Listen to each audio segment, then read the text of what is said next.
দেখেন আবু বকর কতটা বিনয়ী ছিলেন। তিনি যখন মদিনার প্রেসিডেন্ট আবু বকর, উনি খরম পা দিয়ে হাঁটতেন না। তো একবার ওমর দেখলো, আবু বকর এটা কিভাবে, কি ব্যাপার, খালি পা হাঁটছেন কেন আপনি? এই পাথরের উপর দিয়ে পা তো কেটে যাবে আপনার। দেখেন নেতা কেমন ছিলেন আবু বকর। আবু বকর ওমর রে, আসলে তুমি হয়তো জানো না, তুমি মনে করছো ওমর আমার মনে হয় জুতা নাই। ওমর যাও, আমার ঘরেও আমার জুতা আছে। তখন তো ওই জামানার জুতা তো আমাদের মতো এরকম পঞ্চের জুতা ছিল না, তখন তারা খরম ব্যবহার করতো, পাথরের উপর লেগে খটখট করে শব্দ হয়ে যেত। আবু বকর বলে, দেখো দেখো ওমর, আমি যদি এই খরম পা দিয়া এই গভীর রজনীতে যদি আমি হেঁটে বেড়াই, আর আমার কোনো জনগণের যদি ওই আওয়াজ যদি কর্ণকুহরে প্রবেশ করে যদি ঘুম ভেঙে যায়, আমি আবু বকর আল্লাহর সামনে জবাবটা কি দেব ওমর? এই আল্লাহর ভয়ে জনগণের কথা চিন্তা করে আমি রাতের বেলায় কোনো খরমের জুতা আমি পা দেই না। সুবহানাল্লাহ, সুবহানাল্লাহ। নেতা তো হবে এইরকম যে ঘরে ঘরে যাবে, মানুষের খোঁজ খবর নেবে। আর এখন দেখবেন ঘরে ঘরে মামলা, ঘরে ঘরে মামলা দিয়া ঘরের ভিতর টাকা পয়সা থাকলে তারা চুরি করে নিয়ে চলে যায়। কথা ঠিক কিনা? এই জন্য এমন মানুষকে বসাতে হবে, এমন টুপিওয়ালা দাড়িওয়ালা হুজুরদেরকে ওই পার্লামেন্টে পাঠাতে হবে, তারা নিজেরা চুরি করবে না, চুরি করতেও দিবে। হ্যাঁ, এইটা করতে হবে, নিজেও চুরি করবে না, অন্যকে চুরি করতে দিবে। এটাই নবীদের সুন্নাত ছিল। পূর্বের জামানার নেতা যারা, তাদের চরিত্র এরকম। ওমর মাথায় করে গাট্টি বুসকানি ঘুরতেন, আর এখন রাতের বেলায় চুরি করে মানুষের মাল চুরি করে মাথায় করে নিয়ে যায়। ওই জামানায় রাষ্ট্রের প্রধান 12 লক্ষ বর্গ মাইলে প্রেসিডেন্ট ছিল ওমর। সুবহানাল্লাহ বলেন। তো 12 লক্ষ বর্গ মাইলে প্রেসিডেন্ট মাথায় করে তিনি কি করে রাতের বেলা মানুষের বাড়িতে খাবার পৌঁছায় দেয়। আর 56,000 বর্গ মাইলের সাধারণ কিছু পাতি নেতারা কি করে অন্যের বাড়িতে চুরি করে মাথায় করে বাড়ি নিজের ঘরে নিয়ে চলে যায়। পার্থক্য হলো এইটা, আর কিছু নেই, পার্থক্য এইটা। আমরা 56,000 বর্গ মাইলের ভিতরে 56 বছর ধরে আমরা ক্ষুধামুক্ত সন্ত্রাসমুক্ত সমাজ উপহার দিতে, কিন্তু ওমর 12 লক্ষ বর্গ মাইলের ভিতরে শান্তি প্রতিষ্ঠা তো করতেই পারলেন। আবার তিনি ঘোষণা করলেন, আমার রাজত্বের ভিতরে একটা কুকুর যদি না খেয়ে মারা যায়, ওমরকে আল্লাহর সামনে কাল হাসরের মাঠে আদালতের সামনে দাঁড়াতে হবে। তার মানে হলো ওমরের জামানায় 12 লক্ষ বর্গ মাইলের ভিতরে একটা কুত্তার বেঁচে থাকার অধিকার ছিল। আর সামান্য 56,000 বর্গ মাইলের ভিতরে হোসাইন মোহাম্মদের সাথে তিনি মাঝে মাঝে বলতেন, ঘরে বাহিরে থাকলে খুন, ভিতরে থাকলে গুম। কথা কন, কথা কন। উনি দুনিয়াতে নাই, আল্লাহ ওনার শান্তিতে রাখুক, আমিন বলেন। বাংলাদেশের 2 জন প্রধানমন্ত্রী মনে হয় স্বাভাবিক মৃত্যু হলো। কয়েকদিন আগে দেশনেত্রী বেগম খালেদা জিয়া গতকালকে দাফন হয়ে গেছে না? আল্লাহ ওনাকে শান্তিতে রাখুন, আমিন। আমরা দেখেছি ওনার জীবনের শেষ প্রান্তে এসে দেশের আপামর জন্য চোখের পানি দিয়ে ওনাকে ভেসে দিয়ে ওনারা শেষ মুহূর্তে ওনার জন্য দোয়া করেছে দেশের মানুষ। সুবহানাল্লাহ বলেন না? কেন? আচ্ছা, বেগম খালেদা জিয়া কেন মানুষ বেশি ভালোবাসে জানেন? এই মহিলা, উনি দেশকে এতটা ভালোবেসেছে, ওনার জীবনের পরন্ত মুহূর্তে পর্যন্ত উনি ছেলে আছে একটা বাহিরে, আহারে চিকিৎসার জন্য ওনাকে যেতে দেওয়া হলো। চোর বাটপাররা সিঙ্গাপুরে যা চিকিৎসা নেয়, আর 3 বারের প্রধানমন্ত্রী বাইরে যেতে পারে না। তখন ঠিক কিনা? ওনার মুখ দিয়ে আজও পর্যন্ত কোনো অশ্লীল গালি শুনি না আমি, কোনো হুজুরদের কোনো আলেমদের বকা দেয় নাই। বরং এদেশে যখন গত 17 বছরের ভিতরে বিশ্বনন্দিত মুফাসসির কোরআন আল্লামা সাঈদীকে যখন ফাঁসির রায় দেওয়া হয়েছিল, আর ইসলামী আন্দোলন কর্মীদেরকে যখন ফাঁসির রায় দেওয়া হয়েছিল, এই বেগম খালেদা জিয়া তিনি তার জায়গা থেকে প্রতিবাদ করেছিল। কথা ঠিক কিনা? অর্থাৎ তিনি যেখানে অন্যায় সেখানে খালেদা জিয়া। এই জন্য আমরা হুজুররা আজকে খালেদা জিয়ার পক্ষে দোয়া করছি। দেখেন খালেদা জিয়ার কতটা ভাগ্য ভালো। ওনার মৃত্যুর পরে ওনার যে খাটিয়াটা ধরেছে 2 জন আলেম। কয়জন আলেম ধরেছিল?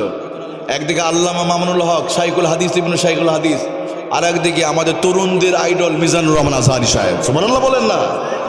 এই ভাগ্য কয়জন পাইছে বাংলাদেশে বলেন?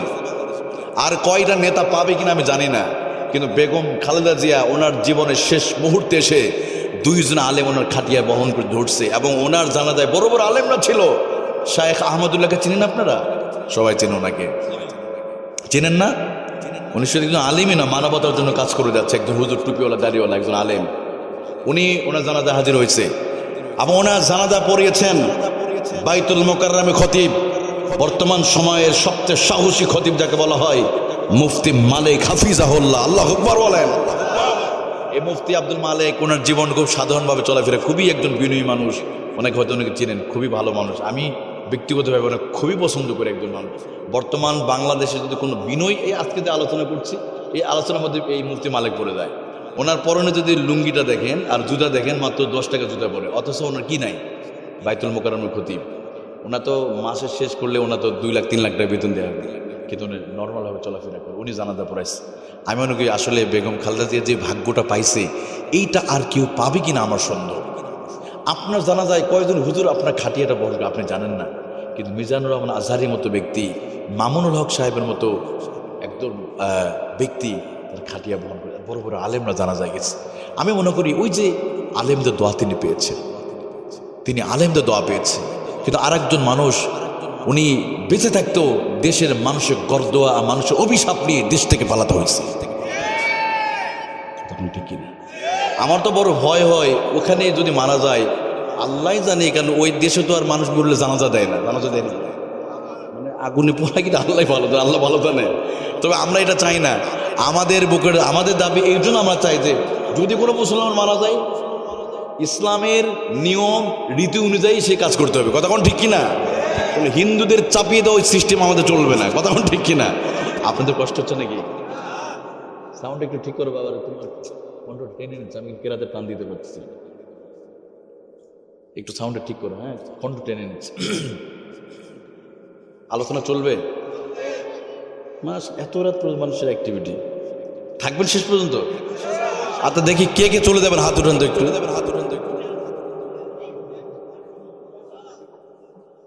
এবার তাকবীর দেন, লিল্লাহি তাকবীর।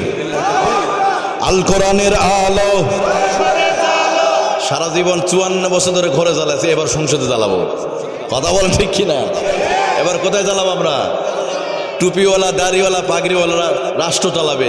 আফগানিস্তানের পাগড়িওয়ালা যদি রাষ্ট্র চালাতে পারে, আমরাও এ দেশের হুজুররাও চালাতে পারি। কথা বলেন ঠিক কিনা? আমাদের সমাজে আছে না অনেক পীর মাশায়েখ, আল্লাহওয়ালা মানুষ আছে না, দাড়িওয়ালা টুপিওয়ালা আছে। একসময় 2জন মন্ত্রী ছিল, ওনারা চলে গেছে, আল্লাহ ওনার শান্তিতে রাখবো, ওনাদের দুর্নীতি পায় না। এই জন্য আমি চাই আমরা আগামীর দিনে এমন একটা সমাজ আমরা উপহার দিতে চাই, যে সমাজে কোনো থাকবে না চুরি, লুণ্ঠন, নাহাজারি, যে সমাজে হিন্দু, বৌদ্ধ, খ্রিস্টান আমরা ভাইয়ে ভাইয়ে মিলেমিশে চলবো, কারোর সাথে কোনো হিংসা বিদ্বেষ থাকবে না, আমাদের মধ্যে অনাবিল শান্তি বিরাজ করবে। এটা যদি করতে হয় তাহলে কোরআনের যারা ধারক বাহক আছে তাদেরকে ওখানে পাঠাতে হবে। আল্লাহ আমাদের কবুল করুন, আমিন।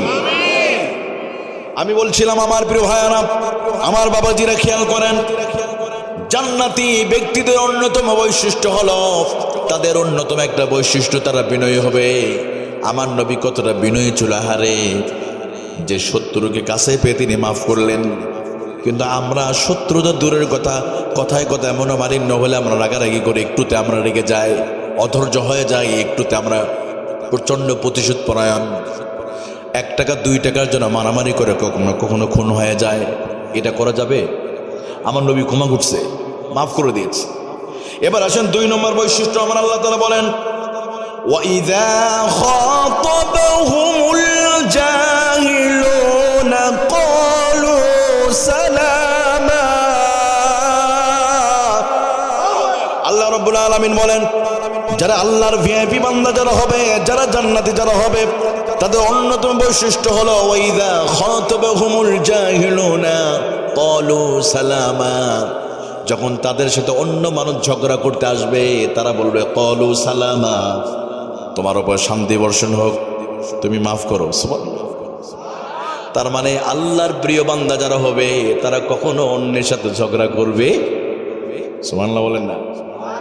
আবু বকরের একটা উদাহরণ দেয় আপনাদের, কারণ উদাহরণ সেট করলে ভালো লাগবে আপনাদের। একবার আবু বকর বসে আছে, রাসূলুল্লাহ পাশে বসে আছে। এমন সময় এক বেদুইন এসে বলে, ও আবু বকর, তোমার মা বাবা, তোমার 14 গোষ্ঠী খারাপ। আবার ইহুদি দ্বিতীয়বার গালি দিল, আবু বকর, আমি শুনেছি তোমার মা খারাপ, তোমার বাবা খারাপ, তোমার 14 গোষ্ঠী খারাপ। পাশে রাসূলুল্লাহ তার পবিত্র চেহারায় মুস্কি হাসি দিচ্ছে, কোনো প্রতিবাদ করে না। আবু বকর মাথা নিচু করে চুপ করে আছে। কতটা বিনয়ী, আহারে ঝগড়া ঝাঁটিতে কত নিজেকে দূরে রাখে, আর আমরা গায়ে পারে ঝগড়া লাগি। কিন্তু আবু বকরকে বলছে, আবু বকর তোর মা খারাপ, তোর মা বাবা 14 গোষ্ঠী খারাপ। আবু বকর কোনো জবাব দেয় না। তৃতীয়বার আবার বললো, আবু বকর তোমার মা খারাপ, তোমার বাবা খারাপ, তোমার গোষ্ঠী খারাপ। আবু বকর চুপ করে আছে, কোনো কথা বলে না। একবার, দুইবার, তিনবার বলল, আবু বকর কোনো কথা বলে না। চতুর্থবারের মাথায় আবু বকর প্রচন্ড রেগে গিয়েছে। এবার আবু বকর রাদিয়াল্লাহু আনহু প্রচন্ড রেগে গিয়া ওই ইহুদির সাথে ঝগড়ায় লিপ্ত হয়ে গেছে। এবার রাসূলুল্লাহর চেহারাটা মলিন হয়ে গেছে, নবী মুস্কি হাসি বন্ধ হয়ে সেখানে রাসূলুল্লাহ উঠে চলে গেল। এবার আবু বকর রাসূলুল্লাহ পিছে পিছে দৌড়, ও নবী আপনি কেন দৌড় মারলেন? কিছুক্ষণ আগে আপনার চেহারার ভিতরে আমি মুস্কি হাসি পেয়েছিলাম, আর এখন আপনার চেহারা লাল হয়ে গেল কেন?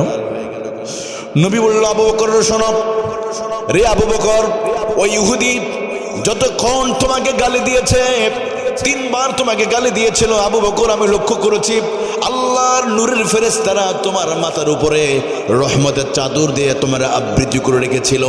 আমি দেখলাম যতবার তোমাকে গালি দিয়েছে ততবার আল্লাহ তাআলা তোমার উপর রহমত নাযিল করেছে।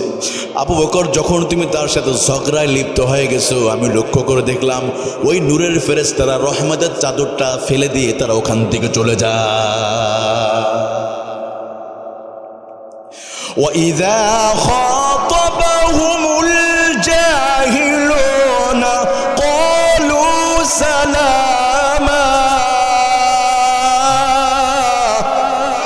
আমার আল্লাহ বলে, যারা জান্নাতি যারা হবে, আল্লাহর প্রিয় বান্দা যারা হবে, মানুষ তাদের সাথে ঝগড়া করতে আসবে, মারামারি করতে আসবে, তারা বলবে ক্বালু সালামা, তোমাদের উপর শান্তি বর্ষণ হোক। সুবহানাল্লাহ বলেন।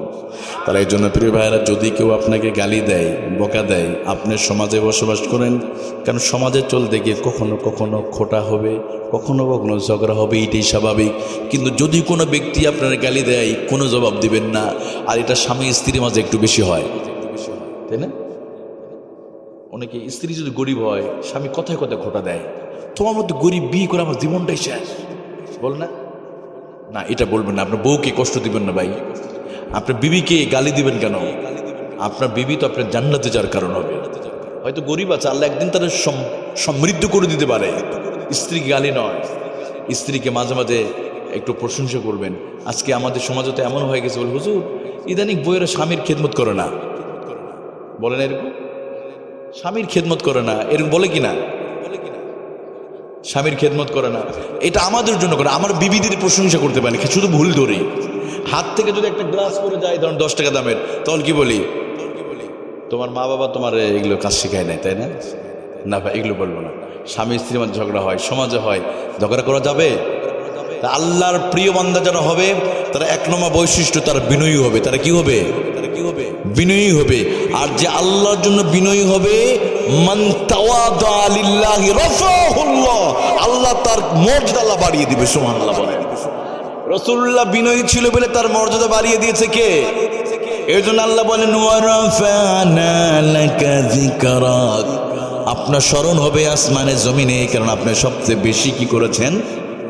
বিনয়ী ছিল। এই জন্য রাসূলের মর্যাদা আল্লাহ বাড়িয়ে দিয়েছে। দেখবেন এই সমাজের ভিতরে যেই মানুষগুলো বেশি বিনয়ী, তাদেরকে সবাই সম্মান করে। দেখবেন অনেক সময় আছে, অনেকের ছেলেকে বলে, কি ব্যাপার তোমার ছেলেটার মনে মাটির মানুষের মতো, মাটির মতো মানুষ, বলে না? ওই ছেলেটা অনেক ভালো, আব্দুর রহমান, নামাজ পড়ে, প্রথম কাতারে, তাবলিগে যায়, মানুষ ইসলামে আন্দোলন করে, মানুষের ক্ষতি করে, নামাজ পড়ে, বলেন এরকম? বিনয়ীদেরকে সবাই পছন্দ করে, দুনিয়াতে আখেরাতে। সুবহানাল্লাহ বলেন না? আমার প্রিয় ভাইয়ারা, এবার আল্লাহ তাআলা 3 নম্বর বৈশিষ্ট্য বলছে, ও দুনিয়া মানুষ শোনো, যারা আল্লাহর একনিষ্ঠ বান্দা যারা হবে, তারা 2 নম্বর বৈশিষ্ট্য হলো তারা বিনয়ী হবে। এমনকি তারা কি করবে? ঝগড়া করবে না, মারামারি করবে মানুষের সাথে, অন্যকে ক্ষমা করে দিবে। 3 নম্বর বৈশিষ্ট্য আল্লাহ তাআলা বলে, ওয়াল্লাযীনা ইয়াবিতুনা লিরাব্বিহিম সুজ্জাদান ওয়া কিয়ামা।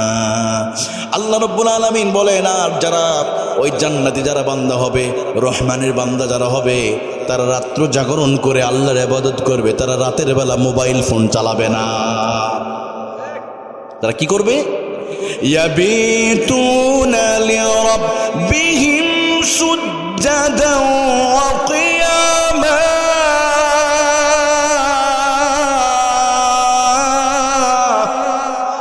আল্লাহ রাব্বুল আলামিন বলেন, আমার একনিষ্ঠ বান্দা তারা আল্লাহর ভিআইপি বান্দা তারা রাতের বেলা যারা মোবাইল চালাবে না, রাতের বেলা টিভি দেখবে না, নাটক দেখবে না, ন্যাংটা সিনেমা দেখবে না, তারা রাতের বেলা কিয়ামা তারা নামাজে দাঁড়িয়ে যায়। সুবহানাল্লাহ, তাহাজ্জুদের নামাজে দাঁড়িয়ে যায়। তার মানে বোঝা গেল আমার প্রিয় ভাইয়েরা, শেষ রাতে যারা তাহাজ্জুদের নামাজে যারা দণ্ডায়মান হয়, এই মানুষদের পরিচয় তারা আল্লাহর জান্নাতে যাওয়ার জন্য একটু এগিয়ে গেল। কথা কোন ঠিক কিনা? আজকে তাহাজ্জুদ তো পড়া দূরের কথা, অনেকে 5 ওয়াক্ত নামাজই পড়ে না, আসলে নাই, কিন্তু আপনাদের ভিতর নাই। এদিকে সবাই 5 ওয়াক্ত নামাজ পড়ে, আলহামদুলিল্লাহ বলেন না, পরে মাঝে মাঝে একটু ছেড়ে দেয় না। প্রিয় ভাইরা, নামাজ ছেড়ে দেওয়া যাবে না। আপনি যদি নামাজ ছেড়ে দেন কোনো লাভ নাই, নামাজ ছেড়ে দেওয়া যাবে না। যদি মাঝে মাঝে তাহাজ্জুদ ছেড়ে দেয় তার সমস্যা নেই, কিন্তু 5 ওয়াক্ত নামাজ আপনার পড়া লাগবে। নামাজের সাথে কোনো কম্প্রোমাইজ নাই, আল্লাহ কখনো ছাড় দিবে না। কিন্তু রাতের বেলা অনেকে দেখবেন নাটক, সিনেমা, মুভি, আমরা যেই পরিমাণ মোবাইলকে সময় দেই, 5 ওয়াক্ত নামাজ পড়তে লাগবে মাত্র 1 ঘন্টা। কয় ঘন্টা? অথচ আমরা 24 ঘন্টার ভিতরে মোবাইলকে, টিভিকে, নাটকে সময় দেয় 10 ঘন্টা। 5 ওয়াক্ত নামাজ আদায় করতে লাগবে মাত্র 1 ঘন্টা। ফজরে 10 মিনিট, জোহরে 10, আসরে 10, মাগরিবে 10, এশায় 20। কত হলো? 1 ঘন্টা। আল্লাহ বলে, বান্দা 24 ঘন্টার ভিতরে 1440 মিনিট সময় হয়, তুমি কি পারো না 1440 মিনিটের ভিতরে 7 মিনিট আল্লাহকে দিতে? মোবাইলকে তুমি এত সময় দিতে পারলে, মোবাইল তো তোমার খাবার দেয় না। মোবাইল কি খাবার দেয় আমাদের? কে দেয় ভাই? কে দেয়? কে? আল্লাহ আমাদের খাবার দেয়, তাই না? শুধু খাবারই দেয় না, আমাদের জন্মের আগে থেকে আমার আপনার আল্লাহ মায়ের স্তন নামক হোটেলে খাবার রিজার্ভ করে রেখে দিয়েছে। সুবহানাল্লাহ। তাহলে সেই আল্লাহর নিয়ামত ভোগ করে আপনি 10 ঘন্টা মোবাইলকে দেন, টিভিকে দেন, নাটকে দেন, আর আল্লাহ বলে আমার বান্দা যারা হবে কিয়ামা রাতের বেলা দাঁড়িয়ে দাঁড়িয়ে নামাজ পড়ার কথা, অথচ রাতের বেলা ঘন্টার পর ঘন্টা মোবাইল নিয়ে পড়ে থাকে। এটা তো জান্নাতি মানুষের বৈশিষ্ট্য নয়। ও যুবক, কত যুবক রাতের বেলা মোবাইল নিয়ে মোবাইল টিপতে টিপতে মারা গিয়েছে, মোবাইল কানে বুলটুতে ঘুমিয়ে পড়েছে, রাতের বেলা মারা গিয়েছে। কত যুবক রাস্তায় মারা গেল, এর কোনো হিসাব আছে? এই জন্য আমি বলি, যুবক ভাইয়েরা আসেন, মোবাইল টিপার জন্য আল্লাহ তাআলা পাঠায় নাই, শুধু মোবাইলকে সময় দেওয়ার জন্য আল্লাহ পাঠায় নাই। আল্লাহ দুনিয়াতে পাঠিয়েছে আল্লাহর গোলামি করার জন্য। কথা বলেন ঠিক কিনা? আমার প্রিয় ভাইয়েরা, আপনাদের কষ্ট হচ্ছে নাকি? কষ্ট হচ্ছে? এবার আসেন, তাহলে শেষ রাতে উঠে আমরা আল্লাহর জন্য উঠবো তো?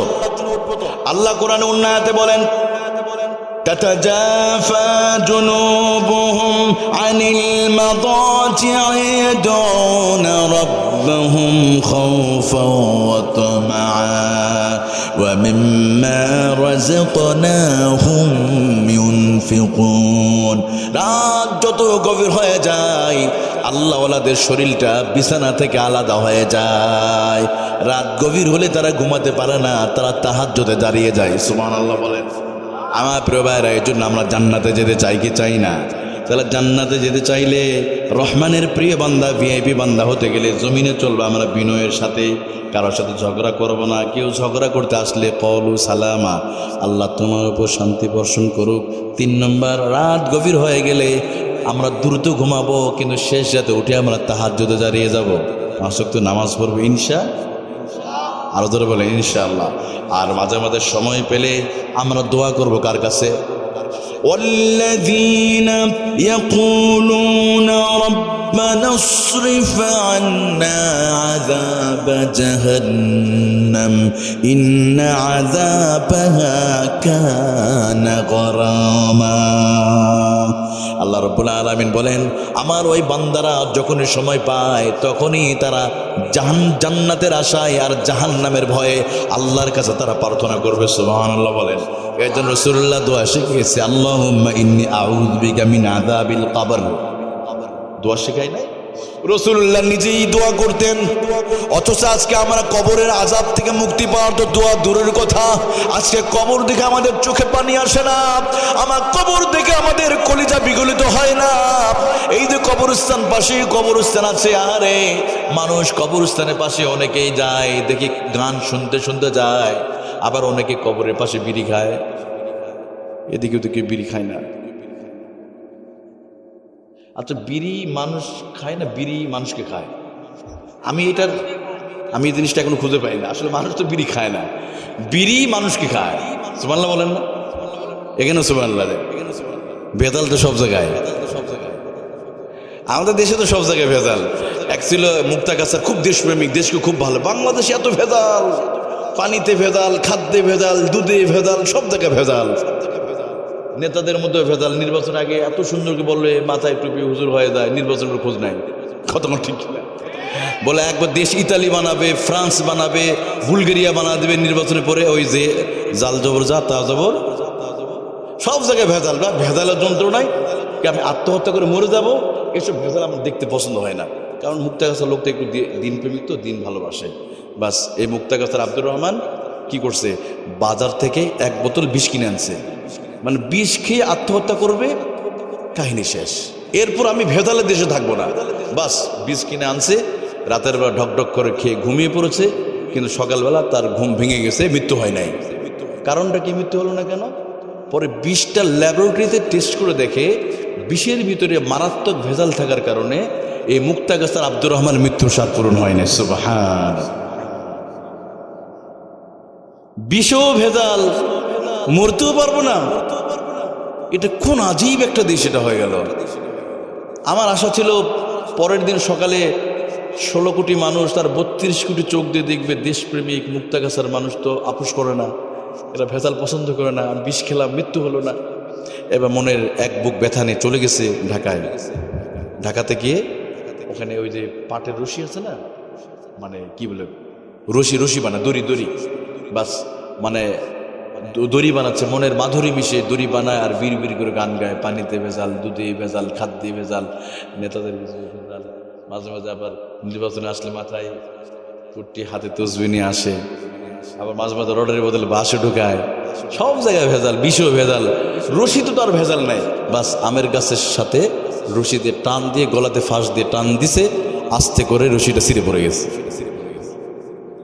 বিষ খেলাম, বিষও ভেজাল। রশি দিয়ে আত্মহত্যা করে, রশিতেও ভেজাল। আমি কি মরতে পারবো না? এটা কোন দেশে আসলাম? এবার এক বুক ব্যথানে চলে গেছে উত্তরবঙ্গে, রংপুরে। ব্রিজতে লাফ দিয়ে মরবে, এবার ঠেকাবে কে? ব্রিজ আর পানি তো দেখা যায়, তাই না? এখানে তার কোনো ভেজাল প্রশ্ন আসে না। বুঝলাম বিষে ভেজাল, রশিতে ভেজাল, কিন্তু ব্রিজ তো দেখা যায় কত উঁচু। এখান থেকে পড়ে গেল দেশে ব্যথা। ব্রিজ থেকে লাফ দিছে, নদীতে নাই পানি, পড়ে গেছে, পা ভেঙে গেছে, মৃত্যু হয় নাই। পরে জানা গেল নদীর পানি নাই কেন? আমাদের পার্শ্ববর্তী মুদিরা, আমাদের দাদা বাবুরা নদীর মুখগুলো বন্ধ করে দিচ্ছে। কথা ঠিক কিনা? আমার কথা বলা উদ্দেশ্য হলো, আজকে ভেজাল দূর করতে হলে নির্ভেজাল কিতাব মানা দরকার আছে না নাই? এই কিতাবে কোনো ভেজাল আছে নাকি? একমাত্র কিতাব যে কিতাবের মতো কোনো ভেজাল। আমি বলি যুবক ভাইরা, আজকে আমরা কবরে পাশ দিয়ে যাই, কবর দেখলে আমাদের ভয় আছে না? কবরে পাশ দিয়ে অনেকে হেঁটে হেঁটে যায়। গতকালকেও দেখেছেন কিভাবে আরে 31শে ডিসেম্বর রাত চলে গেল, নতুন বছর আমরা চলে এসেছি, তাই না? গত বছর, এই যে গত বছর মানে 2025 সালে, এটা 1 বছর হয়ে গেছে নাকি? গত বছর মানে গতকালকে রাত 12টার পরে রাজধানীতে এত ভয়ঙ্কর শব্দ হয়ে গেল, এত ভয়ঙ্কর শব্দ। আমরা 71 সালের সেই বিভীষিকাময় রাত দেখি নাই, কিন্তু আমরা সেই রাতের শব্দ দেখেছি। এত পরিমাণ শব্দ, এত পরিমাণ আতশবাজি জ্বালানো হয়েছে, অনেক বিল্ডিংয়ে আগুন লেগে গেছে, ছোট ছোট বাচ্চা মারা গিয়েছে। এই রাতে যে গজবের রাত, আপনি বেলজিয়ামে হতে পারে সম্ভবত 40 জন মানুষ এই রাতে মানে ন্যাংটা হয়ে অনুষ্ঠান করতে গিয়ে পুড়িয়ে মারা গেছে। কতজন? 40 জন। কারণ এই রাতে ওরা মদ খায়, এই রাতে জিনা করলে কোনো গুনাহ হবে না, ওরা খ্রিস্টানদের বিশ্বাস। 31শে ডিসেম্বর রাতে জিনা করলে গুনাহ হবে না। 31শে ডিসেম্বর রাতে যে যার মতো মদ খাবে, জিনা করবে, ব্যভিচার করবে, কারণ এই রাতটা তারা পবিত্র মনে করে অপরাধ করে। আর সেই রাতকে মুসলমানের বাচ্চারা ওই রাতকে পালন করে। কথা ঠিক কিনা? কারণ মুসলমানের সন্তান 31শে ডিসেম্বর পালন করতে পারে না। কথা ঠিক কিনা? এই রাতে যত অপরাধ হবে সেই অপরাধের একটা অংশ আপনার আমল নামে চলে যাবে। আচ্ছা, এটা কিভাবে সম্ভব ভাই? আজকে যেই দেশের মানুষগুলো এই রাতকে পবিত্র মনে করে, আমেরিকা, ইউরোপ, আমেরিকা, তারা পর্যন্ত জোরে ডেক্স বাজে গান শোনে না। আর আমাদের দেশে মুসলমানের সন্তান রাত 12টা থেকে ফটকা ফোজায়, আগুন ধরায়। এটা কোথা থেকে আসলো? এই অসভ্য আচরণ, আল্লাহ আমাদের বোঝার তৌফিক দান করুক। আর আমার প্রিয় ভাইরা, আমাদেরকে কবরে যাওয়া লাগবে না মনে হয়। আচ্ছা, এখানে আমরা যারা আছি বলেন তো, আগামী 40 বছরের ভিতরে সবাই কি থাকবো? আমরা একটাও থাকবো না, আমিও থাকবো না। কয়েকদিন আগে একটা ভিডিও দেখছেন না, গাইবান্ধার একজন বক্তা এরকম ওয়াজ করতে করতে মারা গেল। এই ভিডিওটা দেখছেন আপনারা? অনেকে দেখছেন। এরকম ওয়াজ করতে করতে এভাবে পড়ে যায়। কারণ মৃত্যুটা তো বলে আসে না, যে কোনো সময় মৃত্যু হতে পারে। এই জন্য আমি বলছি প্রিয় ভাইয়েরা, গতকালকেও একসময় প্রধানমন্ত্রী যাকে থেকে মানুষ স্যালুট দিত, তিনিও কবরের সাথে কোনো আপোষ চলল না। কবর কাউকে ছাড় দেয় না। আপনি যত বড়ই মন্ত্রী হন, এমপি হন, আপনাকে ওখানে ঢোকা লাগবেই, ওই প্যাকেটে ঢোকা লাগবেই।